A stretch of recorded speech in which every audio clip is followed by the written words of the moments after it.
Assalamualaikum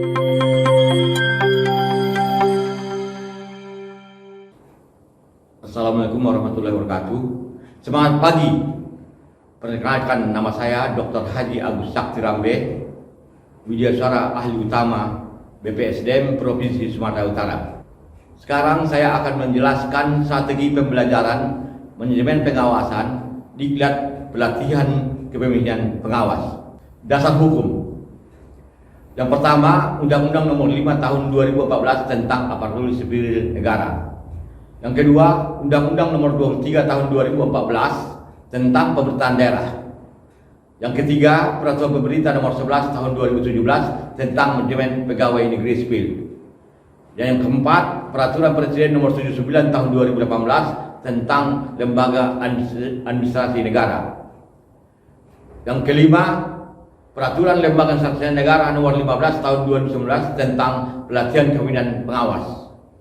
Yang keenam, Keputusan Kepala Lembaga Administrasi Negara Nomor 1006/K-1/PDP 07/2019 tentang kurikulum pelatihan kepemimpinan pengawas. Latar belakang. Dalam rangka penyesuaian dengan kebutuhan dan dinamika kebijakan, ditetapkan Peraturan Lembaga Administrasi Negara Nomor 15 Tahun 2019 tentang pelatihan kepemimpinan pengawas dan yang mencabut Peraturan Kepala Lembaga Administrasi Negara Nomor 19 Tahun 2015 tentang pedoman penyelenggaraan pendidikan dan pelatihan kepemimpinan tingkat 4. Untuk melaksanakan ketentuan pasal 9 Peraturan Lembaga Administrasi Negara Nomor 15 Tahun 2019 tersebut, maka ditetapkanlah Keputusan Kepala LAN tentang kurikulum pelatihan kepemimpinan pengawas sebagai acuan dalam penyelenggaraan pelatihan kepemimpinan pengawas. Pelatihan kepemimpinan pengawas ini terdiri dari 4 agenda, yaitu agenda Pancasila dan Bela Negara, yang kedua agenda kepemimpinan pelayanan, dan yang ketiga agenda pengendalian pekerjaan, dan yang keempat agenda aktualisasi kepemimpinan. Agenda pengendalian pekerjaan terdiri dari 7 modul atau mata pelatihan, yaitu 1. Teknik komunikasi publik, yang kedua perencanaan kegiatan pelayanan publik, yang ketiga penyusunan RKA pelayanan publik, yang keempat pelayanan publik digital, yang kelima manajemen mutu, yang keenam manajemen pengawasan, dan yang ketujuh pengendalian pelaksanaan kegiatan. Manajemen pengawasan ini disampaikan dengan durasi waktu 9 dpa 45 menit. Deskripsi singkat. Mata pelajaran ini membekali peserta dengan pengetahuan tentang manajemen pengawasan dan implementasi kebijakannya dalam sistem pemerintahan Indonesia, sehingga mampu mencegah terjadinya kesalahan administrasi atau maladministrasi dan kesalahan dalam penggunaan wewenang pada saat menjalankan tugas, guna mewujudkan good governance di instansinya. Tujuan pembelajaran.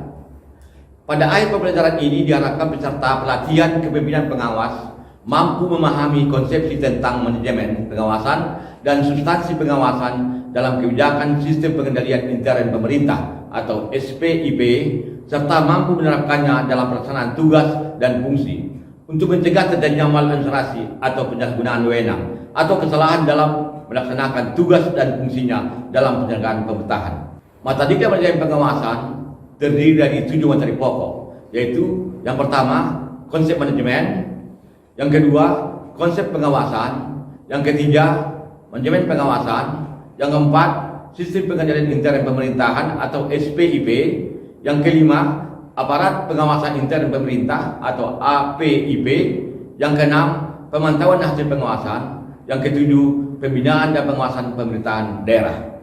Dalam melaksanakan pembelajaran, saya mulai dengan pendahuluan yang isinya adalah yang pertama perkenalan, yang kedua membangun semangat peserta kelas, yang ketiga menguraikan tujuan pembelajaran dengan durasi waktu 15 menit.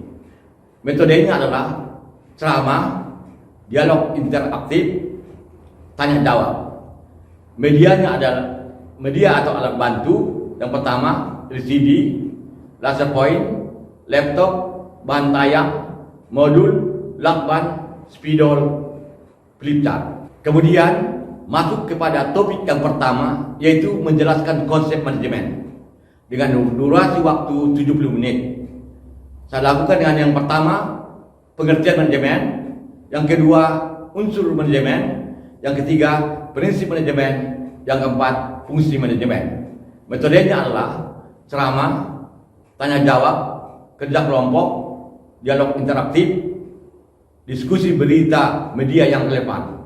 Medianya adalah LCD, laser point, laptop, bahan tayang, modul, lakban, spidol warna, flip chart, berita media. Kemudian saya masuk kepada topik yang kedua, yaitu menjelaskan konsep pengawasan dengan durasi waktu 70 menit. Yang pertama saya sampaikan pengertian dan tujuan pengawasan. Yang kedua, asas-asas pengawasan. Yang ketiga, jenis-jenis pengawasan. Dan yang keempat, tahapan pengawasan. Metodenya adalah ceramah, tanya jawab, dialog interaktif, diskusi kelompok. Media alat bantunya adalah LCD, laser point, laptop, bahan tayang, modul, lakban, spidol warna, flip chart. Selanjutnya saya masuk kepada topik yang ketiga, yaitu menjelaskan manajemen pengawasan. Durasi waktunya 70 menit. Kegiatannya adalah yang pertama, pengertian manajemen pengawasan, yang kedua, unsur manajemen pengawasan, yang ketiga, tahapan manajemen pengawasan, yang keempat, manajemen pengawasan sebagai bagian dari manajemen pemerintahan, yang kelima, pembinaan dan pengawasan pemerintahan daerah. Metodenya adalah ceramah, tanya jawab, diskusi kelompok, dialog interaktif.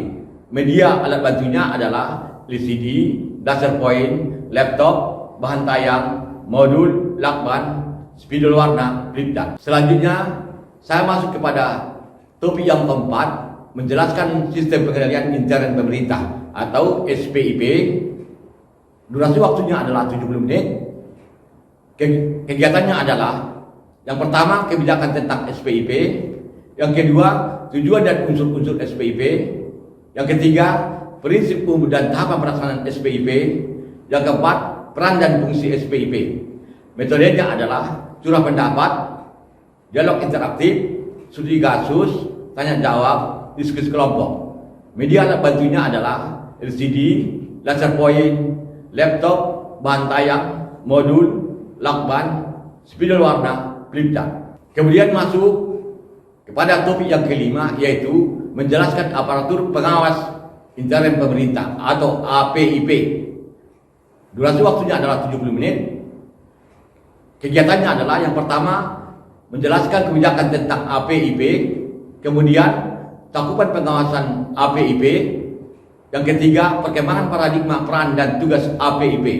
Metodenya adalah ceramah, curah pendapat, dialog interaktif, studi kasus, tanya jawab, diskusi kelompok. Media alat bantunya adalah LCD, laser point, laptop, bahan tayang, modul, lakban, spidol warna, flip chart. Selanjutnya masuk ke topik yang keenam, yaitu menjelaskan pemantauan hasil pengawasan.